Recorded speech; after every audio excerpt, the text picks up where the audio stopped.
It's Tuesday, the 9th of November 2021. Welcome to the Fear and Greed Business Headlines, where we give you the top 5 business stories you need to know in just 5 minutes. I'm Michael Thompson, and good morning, Sean Aylmer. Morning, Michael. All right, 5 stories in 5 minutes. Here we go. Yesterday was a bit of a mad Monday, with several large deals being announced from the likes of BHP, Sydney Airport, and Gina Rinehart, the country's richest person. What's going on? Well, how fast can I get through them? The board of Sydney Airport said it will recommend the $23.6 billion cash offer by a consortium of mostly superannuation funds led by IFM investors. Throw in the debt, that one's worth about $32 billion. BHP said it had sold its Queensland metallurgical coal mines to Indonesian-backed Stanmore for about $1.6 billion. The Board of Australian Pharmaceutical Industries gave the OK for the $764 million bid by Wesfarmers. South Korean giant POSCO International offered almost $1 million for Gas Junior Cenex. It's a fourth bid by POSCO, but this one could well involve Gina Rinehart's Hancock Energy. She may join forces with POSCO on that one. Aristocrat Leisure said there's another company interested in UK-based Playtech, which it's bid $920 million for.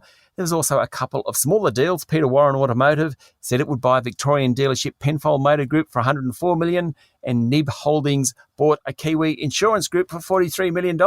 Plenty of money sloshing around out there at the moment, Michael, and plenty of deals going on. That was a massive day. That's story number 1. On to story number 2.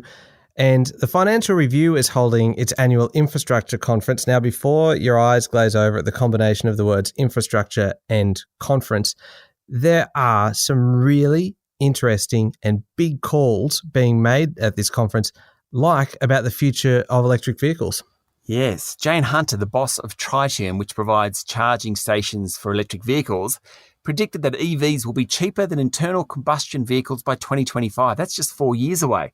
Prices of electric vehicles are falling fast as the cost of batteries, which is one of the most expensive components, fall. One fact that came out of yesterday. The other one, which was really interesting, was that Scott Charlton, the boss of Toll Road Group Transurban, said traffic levels in Sydney and Brisbane were back to pre-COVID levels. Now, plenty of us already knew that. He said while not everyone was heading into the office, there was hesitancy around using public transport. As a result, many more cars on the road.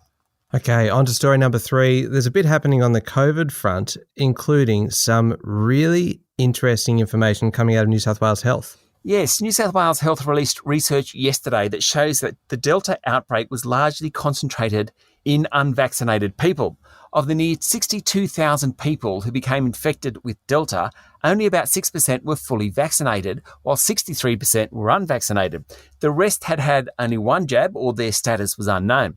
An unvaccinated person was 16 times more likely to end up in intensive care or die, according to the figures. The moral of the story, Michael, vaccination works. Yeah, it certainly does.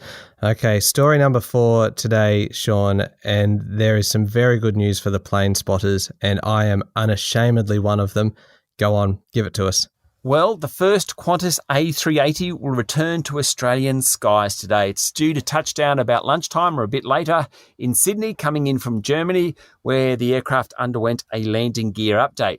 Now, during the pandemic, Qantas pretty much mothballed all 12 A380s it had. There were concerns at one point that none of them would come back. It looks like about 10 of them will eventually return to service from today. That is fantastic news. And now, finally, Sean, story number 5. If I had to name one of the least controversial characters on TV, I would say Big Bird is probably up there. But what has he done? Well, he's caused something of a furore. The Sesame Street character tweeted that he'd gotten his COVID vaccination just days after US health authorities approved the Pfizer shot for children aged 5 to 11. Conservatives weren't impressed with Texas Senator Ted Cruz tweeting that it was government propaganda for 5-year-olds. Fox News jumped in on the debate, as you could imagine, Michael, with one host calling Big Bird evil. Apparently Big Bird, who's been aged 6 for about 5 decades, has always been pro-vaccination, certainly since the early 1970s. He and Mr. Snuffleupagus, my personal favourite, were talking about measles vaccines as early as 1972. So Big Bird is not evil, he's just consistent. Yeah, just can't help sticking his beak in, can he? Time to go, Michael. That's it, the top 5 business stories in 5 minutes. Thank you very much, Sean. Thanks, Michael. It's Tuesday, the 9th of November, 2021. Remember to hit follow on the podcast, and if 5 minutes isn't quite enough, then you can find our longer podcast called Fear and Greed on your podcast platform. You can always find more information, plenty of interviews, and sign up for our free daily newsletter at fearandgreed.com.au. I'm Michael Thompson, and that was the Fear and Greed Business Headlines. Have a great day.